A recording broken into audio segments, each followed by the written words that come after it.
What's up, guys? This is Gacha J. This is your home for Gacha news, analysis, and reviews. Today, Rue was just released in Guardian Tales, and we are going to determine if she is actually worth summoning or not, or if you should save for some of these other units. Let's go. Rue is an interesting character. She's modeled after to be Santa's little solver, basically the Terminator for Santa, solving all of Santa's little issues. She's a shotgun user. It's kind of funny because she uses a hunting version of a shotgun, so literally the weapon designed to kill normal reindeer, she's using as her weapon to attack people.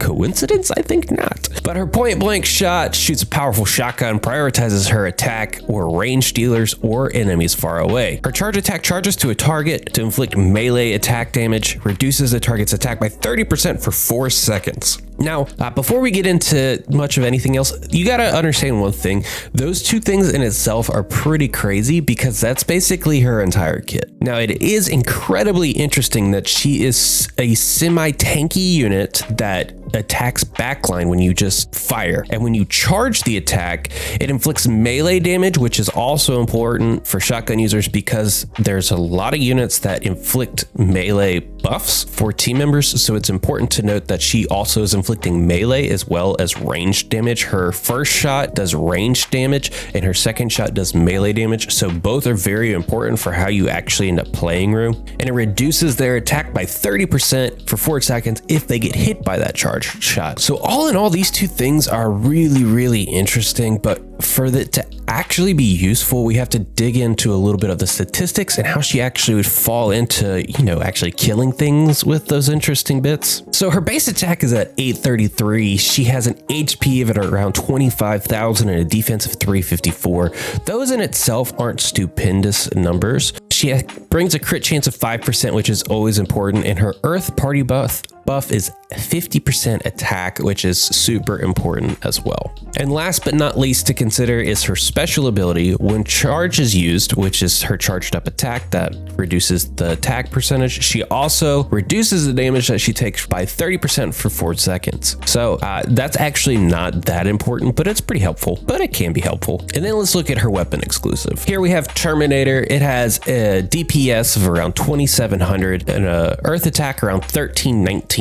Her crit hit chance on her exclusive is 5%, so the two together is about 10% chance. She has a magazine size of 2, which is incredibly interesting because there's actually 3 parts to her animation, which we will get to in a second. She gives herself an additional 18% HP and 20% defense, while her skill damage does an additional 16%, which is okay, I guess, but none of her chain skill or her weapon skill is actually that useful within her kit itself. So we can kind of ignore that skill damage of 16% and how we would actually factor her abilities in terms of her DPS. And then her weapon passive is when point blank shot hits a target within 2 tiles, increases damage by 10%. So guys, right off the bat, all of the passives that we see regarding this weapon are trash. Literally everything about this weapon is trash except for the base attack and the buffs that it gives you. You are here for the DPS of 2770, which is the strongest rifle in the game. The 5% crit is okay, and then the HP and the defensive buffs are very helpful for how Rue actually plays out in the game.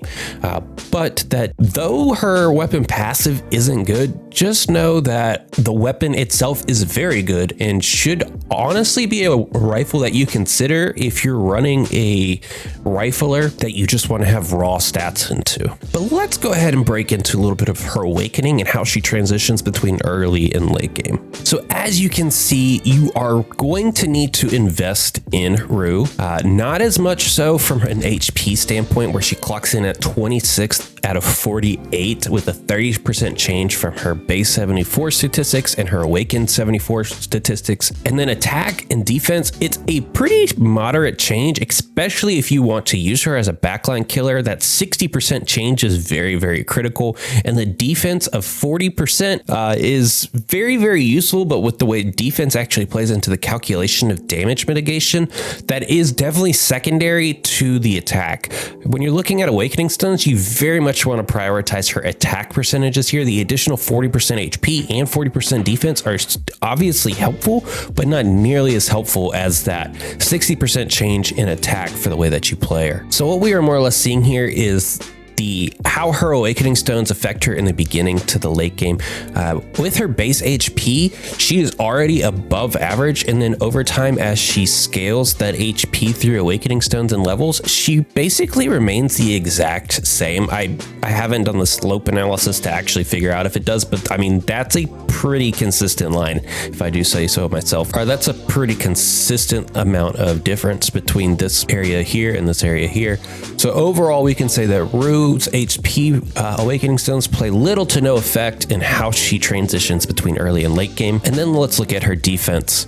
Her defense starts out very below average, and then through Awakening Stone, she actually decreases the amount that defense hurts her over time. So earlier on, though, her HP is about the same. Defensively, in the way that she mitigates damage, she's going to be absorbing a lot more of that damage over time.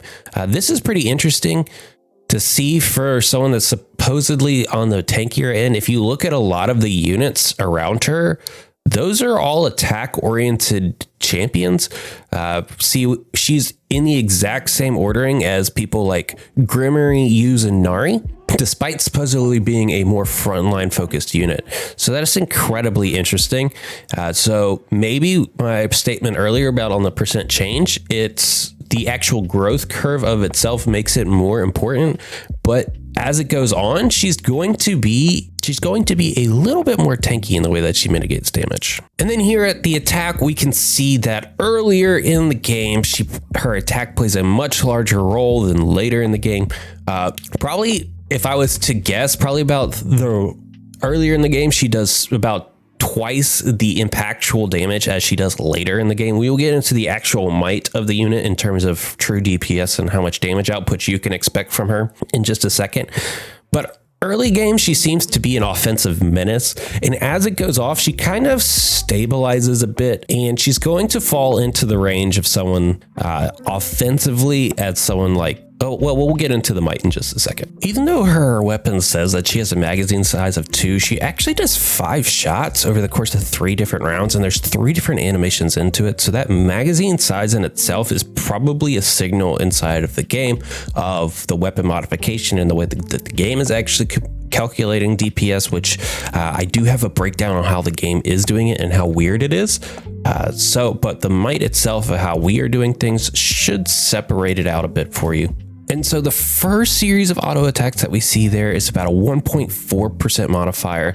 They're at the one doing about 1,000 damage. The one doing about 2,000 damage is doing about 1 in that series of events. And then the last series of events with the 3,000 plus, it's doing about 2.3 in terms of modification. So over time, she's doing about a 1.6 multiple of her attack per second when comparing the actual weapon output in terms of modifier versus her base attack. And then when we're starting to factor in the actual exclusive and what the exclusive does, it's 10% as you can expect. So we can factor that in as well into the analysis. So now it's time to get into the actual analysis of, is Rue good or is she worth skipping? Well, when we break down her might, it actually breaks out to 9,330. If you want to know more about this actual breakdown and all of the units, you can look at my Patreon link.